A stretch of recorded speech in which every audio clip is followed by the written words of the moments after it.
If he's alive, Robert Levinson is the longest-held American hostage in history. The former FBI agent disappeared 7 years ago in Iran. Now his wife is revealing new details about his work that she hopes will bring him home. She sat down with our Bob Orr. Bob, good morning. Good morning, Clarissa and Charlie. Well, Christine Levinson has now confirmed that her husband, Bob, was working in part, at least, for the CIA. She hopes that admission will help the U.S. and Iran now speak more freely and find a way to win Bob Levinson's release. He was working as a consultant for the CIA.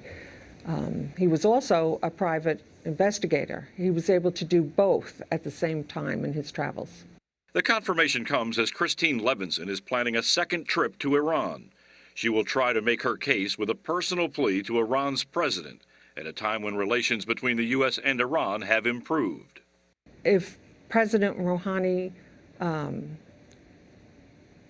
could find Bob and send him home to his family, he could make a wonderful humanitarian gesture. But the U.S. government still has not admitted that Levinson ever worked directly for U.S. intelligence. The family's attorney, David McGee, says it's time to come clean and make a deal. If the U.S. would come full face and say, yes, he worked for the CIA, that might be enough of a show of good faith that the Iranians would respond? That's our hope.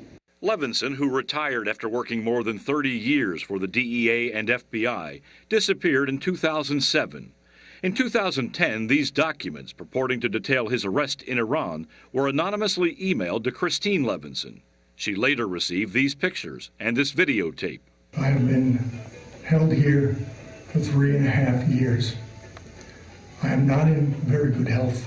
The video sparked hope he'd soon be released, but there's been no further proof of life. Do you think he's alive? I do believe he's alive. We have never received any information that shows anything else. Intelligence sources agree he's likely still alive. McGee says the Iranians see him as a valuable bargaining chip. We believe the Iranians know the value of what they have. They have trade bait. They have a man they can swap to the United States. His family says until that swap occurs, they won't give up. I love my husband. I believe that wherever he is trying as hard as he can to get back to his family. And somehow you manage to hang on to hope. You don't lose hope. Never lose hope. I know he'll come home safely to us.